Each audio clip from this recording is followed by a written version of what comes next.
Assalamualaikum warahmatullahi wabarakatuh. Kali ini saya akan memberikan materi pembelajaran IPA untuk kelas 7 pada bab 2, yaitu tentang klasifikasi makhluk hidup pada subtema klasifikasi 5 kingdom. Klasifikasi 5 kingdom ini dicetuskan oleh Robert H. Whittaker. Beliau membagi makhluk hidup menjadi 5 kelompok besar atau yang disebut klasifikasi 5 kingdom. Kingdom yang pertama atau kelompok makhluk hidup yang pertama itu ada Monera. Yang kedua itu ada kingdom Protista. Yang ketiga itu ada kingdom Fungi. Yang keempat ada kingdom Plantae, dan yang terakhir yang kelima ada kingdom Animalia. Kita bahas yang pertama terlebih dahulu, yaitu Kingdom Monera.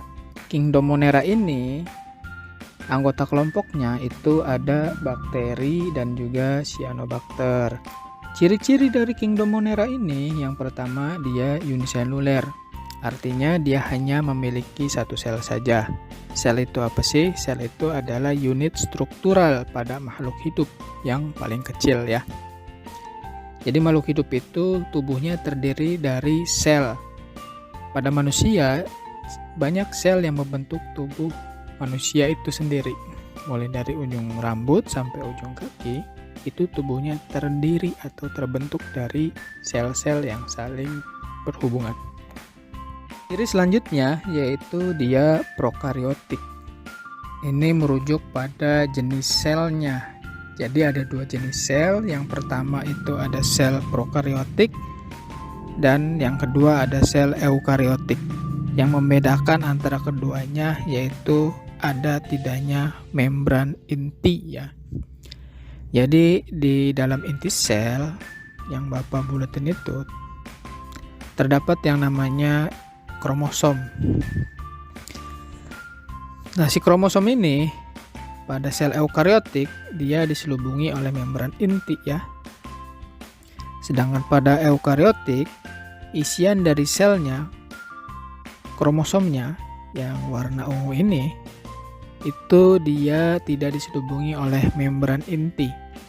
Pada prokariotik kromosomnya itu tersebar luas di cairan sel. Ciri selanjutnya yaitu ada yang berkoloni, ada yang tidak berkoloni. Jadi maksudnya organisme pada kelompok Monera ini ada yang berkelompok, disebut berkoloni, ada yang tidak berkelompok gitu. Ciri selanjutnya itu kosmopolitan, yaitu tersebar luas. Dia ada di mana-mana. Di kursi, di meja, bahkan di dalam tubuh manusia pun ada kelompok si Monera ini. Jadi selanjutnya itu bentuknya itu ada yang kokus, ada yang bacillus, dan ada yang spirillum.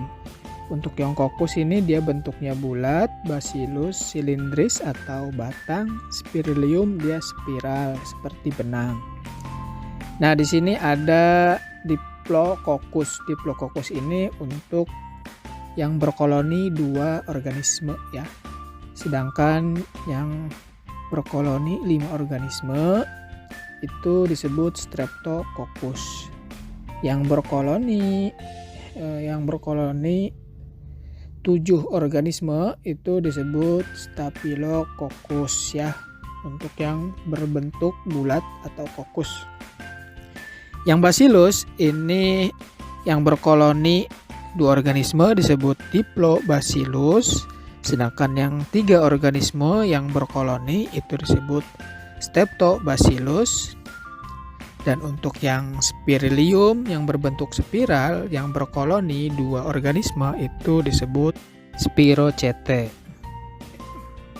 Untuk reproduksi dari kelompok Monera ini, dia bereproduksi secara aseksual dan juga secara seksual.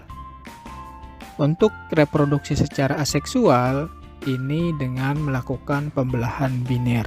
Pembelahan biner itu apa?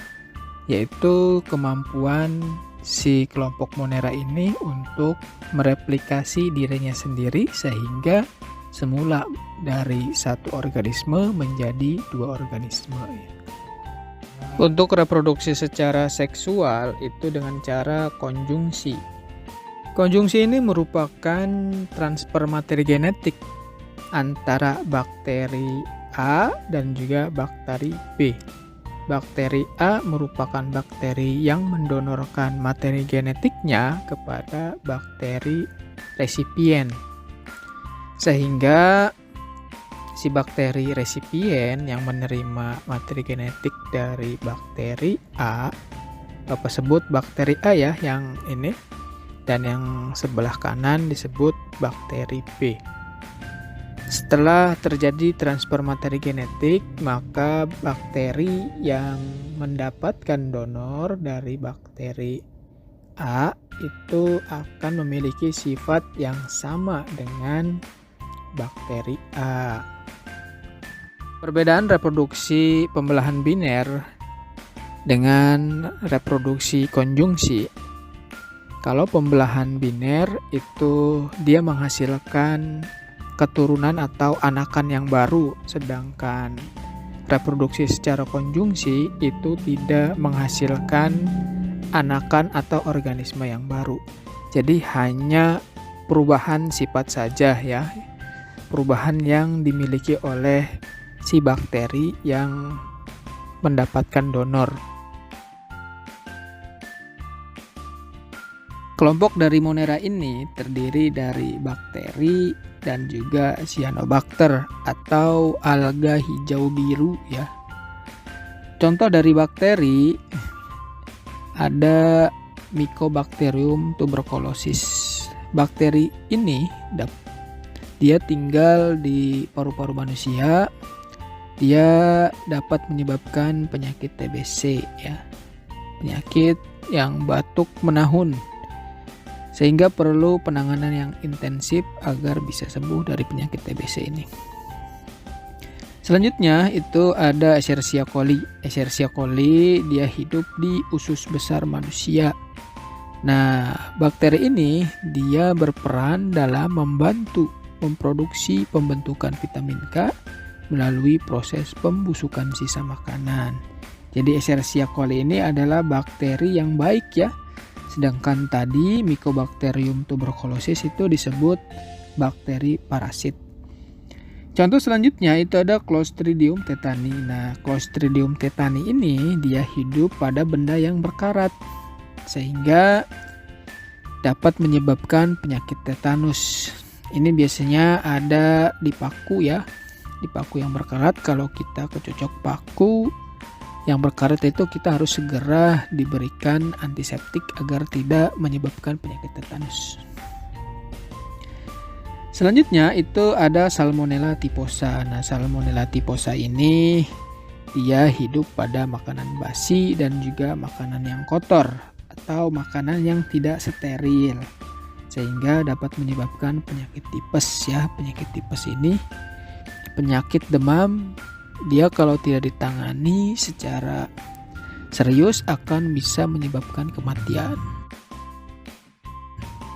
Selanjutnya kelompok cyanobacter, contohnya ada Chrococcus, Galeocapsa, terus ada Merismopedia,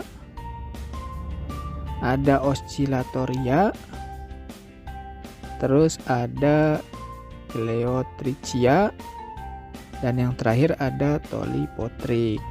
Nah, ini sebagian besar dia hidup di perairan ya, dan juga di tempat-tempat yang lembab.